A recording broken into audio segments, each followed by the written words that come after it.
Hello, everybody, and welcome to the NBA Trade Zone podcast, where we talk all things NBA trades, past, present, and future.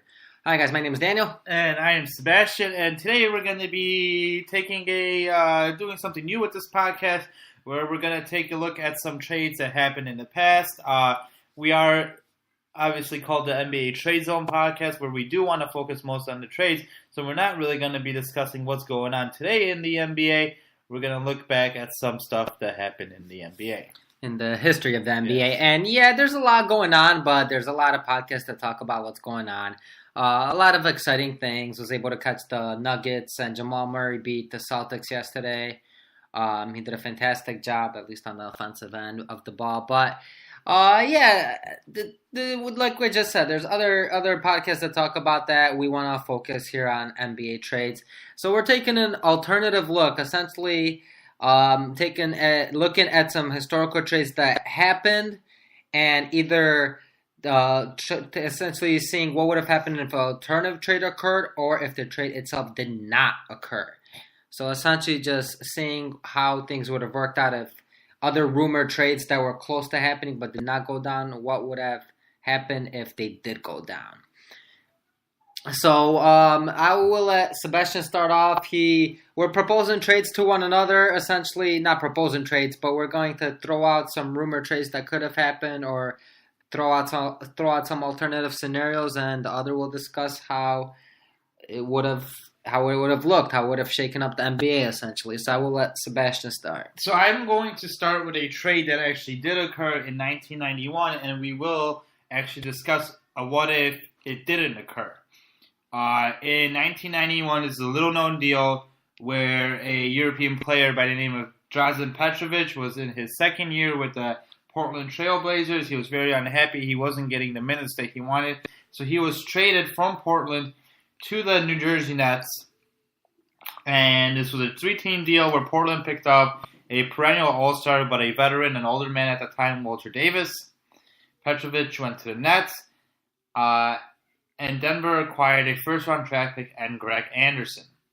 My question for you here is, Danny, what would have happened to Portland if they would have been able to figure out a way to get minutes to Drazen Petrovic instead of playing their veterans that they had, especially with Danny Ainge and Terry Porter, and pairing Drazen Petrovic with Clyde Drexler at the time and letting him become a more vocal part of their offense. So who was the player that they received for Petrovic? Walter Davis, who was a perennial all-star, but at this time he was much older. So he came off the bench for them. He, I believe, only averaged about 7 and 8 points that season that he got traded. Okay, and then was he with them during the 1991-92 season when they ended up making a championship and facing the Bulls? Because I think that's the season that we should probably focus on, is that 91-92 season here, because of the fact that that was when really Petrovic really stepped up and averaged over 20 points a game. He was only at Portland for the end of the season where he got traded. He only played 32 games, started 1, averaged 13 points and 13 minutes and only 6 points. Even though he was traded from a team from Denver where he was averaging 26 minutes a game and averaging 19 points. Okay, so I think here's the scenario. I mean, if it was today's NBA where it's really more positionless than it's ever been, I think they would have been able to make things work, and it really would have been an interesting series to watch MJ go up against Petrovic in the finals. And probably MJ was still matched up with Clyde, but probably Pippen would have been matched up with Petrovic, and it would have been interesting to see how they would have been able to handle the Bulls with Petrovic averaging that 20 points a game, shooting with real high percentage, and really being able to knock down the threes. This would have been very interesting to see how it would have shaken up that NBA Finals. Yeah, the reason why I bring it up is because you're right. I do think that this would have definitely made Portland a better contender. Not that they weren't. I mean, they were pretty good against the Bulls that year. But, I mean, the Portland Trail Blazers were, at that time, starting Jerome Kersey at the small forward position, who was a decent player, averaged 10 points, 5 rebounds. But he wasn't as explosive as Drazen Petrovic. And just by looking at the lineup of the Portland Trail Blazers, what it looks like is they really need that second score. Danny Ainge coming off the bench, averaging 21 minutes, 11 points, is a good veteran. But I do think that with Petrovic being there, it's going to create a lot of matchup problems for the Bulls, a lot more matchup problems, at least for the Bulls. Yeah, especially having Kersey coming off the bench that year. I mean, he was a pretty good defender, really a good all-around player, and having that ability to bring him off the bench would have really helped out Portland even more in terms of their depth and being able to play Jerome Kersey against the Bulls bench, which wasn't as strong as it was during the second three-peat. Just looking at Petrovic's numbers, and this is the 1990s where three-pointers are not a huge part of the NBA. He's a 6'5" guard, right? He's shooting for a whole season, 82 games, attempting three-pointers a game at that time, which was a lot. He's shooting 44% from the three-point range. His two-point percentage is 53%. Overall field goal is 50% for a shooting guard, which is amazing stats. So just adding this would really give the Portland Trail Blazers options. So the reason I bring up this trade, obviously, it's not one that's heard around the NBA a lot, especially since Drazen Petrovic, tragically dies 2 days later, never ever had the opportunity to be the player that he actually could have. 2 days or 2 years? 2 years later. 2 years later. 2 years later, he died. He gets killed in an accident. But it would be interesting to see where Portland would end up. Obviously, you guys know that Portland has made some horrible decisions and just sometimes has been very unlucky. I think more unlucky than horrible decisions. I mean... Well, not drafting Michael Jordan is a horrible decision. I mean, it depends on when you're talking. Yeah, I thought we're talking more in the past 25 years, not in the past 40 years. So, but I see where you're going with that. Yeah, they haven't really worked out. Besides maybe the LaMarcus Aldridge for Tyrese Thomas trade. They always have had a good talent, but they've never been able to really become an elite team just because of some decisions they made and a lot of bad luck when it comes to injuries and players not, reaching their full potential. Yeah, and I mean, even real quick, even with you said Sam Bowie wasn't a bad decision. It was just injuries. Same with Odin. Same with Roy. But yeah, I see where you're going with that. But yeah, this would have been. I knew Petrovic was with the Blazers, but I never even considered that. So that's actually a very good. I like that. That's a good way to start off. So for me, the first trade I'm going to throw out, and the same situation, actually, I'm going to throw out a trade, what-if scenario if it did not happen. And what I am going to do here is, what if Scottie Pippen, who was drafted in 1987 by the Seattle Supersonics, did not get traded to the Chicago Bulls for Olden Polynice? So real quick, backstory here. Pippen gets selected with, I believe it was either the 5th or the 6th overall pick in 1987. Is traded to the Bulls. The rest is history. They ended up winning 6 championships. But with the Supersonics, they ended up taking Shawn Kemp with the 17th pick in 1989, which is very reasonable to believe that, yes, that could have happened again because the 17th pick was not high. That was Scottie Pippen's second year. And... so, I mean, he was good that year, but it seems very reasonable that they still could have gotten Shawn Kemp. Now, in 1990, they ended up selecting Gary Payton with the 2nd pick after going 41 and 41. They got extremely lucky in the lottery, and they literally lost a tiebreaker with the Rockets to see who would make the playoffs in the 1990s, and that's where they ended up getting that luck. Now... essentially, I'm trying to see here, how would this team fare between, the years I'll throw out is between 1993 and 1996, had they been the ones to, had they kept Scottie Pippen and not traded him to the Bulls. Now, as we know, Jordan retired in 93, 94, 94, 95. Those are the 2 years that he did not play. I mean, he did play some in 94, 95, but they did not win a championship that year. Again, now, there's a lot that goes into here. Now, who knows if they would have had the chance to get Gary Payton. They might have sneaked into the playoffs, not had that opportunity to select number 2, had Scottie Pippen stayed with them.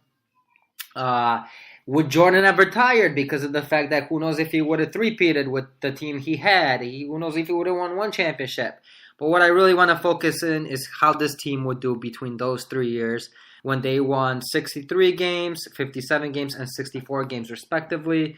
Only made the finals once. They actually ended up losing in the first round in both 93 and 94 and 95.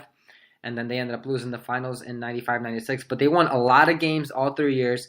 And had they had Pippen, who really was close to being an MVP in 93-94, how do you think they would have fared between those 3 years? Could they have won at minimum one championship and more? I mean, defensively, having Gary Payton and Scottie Pippen would be an amazing defensive team. Of course, I feel like they'd be able to contend. I feel like, those 2 Utah years as well, like, the Supersonics obviously just didn't reach their full potential, and having Scottie would have made them a much better team. Now, obviously, we know the numbers of Scottie when Jordan left, but we don't necessarily, unfortunately, when it comes to the voters, we can't necessarily say what kind of player he would have turned out to be if he didn't have the chance to play with Jordan, practice with Jordan every day, learn from Jordan.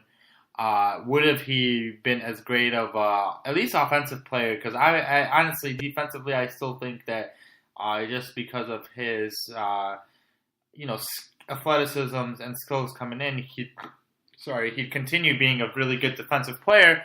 Offensively, I don't know if he would have been that much greater, but it's not necessarily what Seattle would have wanted. So I would argue that if Seattle had Gary Payton and Shawn Kemp and was able to add Scottie Pippen to that team, obviously I think they'd be able to compete against the Rockets, especially that second year that the Rockets made it, and also compete with the Jazz for full year. And then taking away Scottie Pippen from Jordan, who knows how good the Bulls would have been. I don't think they would have three-peated those first 3 years, and it would have been really hard. Now, I'm not saying that I'm going to take anything away from Jordan. I still think Jordan would have been able to find ways to win a few ships there. Winning 3 in a row twice would be pretty difficult, though. Yeah, and I mean, I limited too. I limited to a 3-year span, but really in 92-93, they made the Western Conference Finals against the Suns and lost. What if Pippen was there? And same in 1996-7 and 97-98, they still had 57 win team and a 61 year win team in 96, 97, 97, 98. So they lost in the semis both years. Who knows? I mean, there's a lot to look at. I mean, again, the Western Conference here was a little more competitive. I mean, Utah was fantastic all those years. Houston was fantastic all those years. So Phoenix was pretty good. I mean, obviously in 92-93 they were really good, but Phoenix had some good teams. Portland was still decent. So there was a lot good going on in the Western Conference. But I could see probably Seattle in that 6-year span winning 2 to 3 championships. Mainly between 93 and 96. Between those 3 years, probably winning 2 championships. Maybe Houston sneaking one in. Maybe in 94, 95, it seems like they weren't going to lose that year, even though they were a 6 seed. But yeah, I could sincerely see them sneaking in 2 to 3 championships during that 6-year span. All right, I think just interesting, just because you don't have to spend a lot of time on it, but one of the other trades that I actually had that never happened was actually that years when Jordan was gone, there was rumors of Shawn Kemp and Scottie Pippen trade being made. This was something that Reinsdorf supposedly wanted at the time because he didn't feel like Pippen would be the face of the franchise. Obviously, he did not know that Jordan was going to come back. And ultimately, at the end, George Karl from Seattle was mainly concerned not to make this trade because Kemp was 4 years younger than Pippen. Obviously, as we think about it, George Karl was for sure wrong here because Pippen was a much better player. But what do you think would have happened? Let's just focus this on the Bulls. What do you think happens when Michael Jordan comes out of retirement and has to play with Shawn Kemp instead of Scottie Pippen? Well, and let me ask you real quick, because I've heard a lot about this one, but when was this one rumored? Was this during the trade deadline of the 93-94 season, or was this prior to the 94-95 season? What time was this? I don't know if I can give you accurate data here on that. Okay. So I believe it might have been during the trade deadline of the 93-94 season. I've heard a lot about this one, but I never paid attention to the time either. But yeah, I think especially that year, that was the year where I believe they won 61 games. And again, having Pippen there, over Kemp. I mean, Pippen was really in his MVP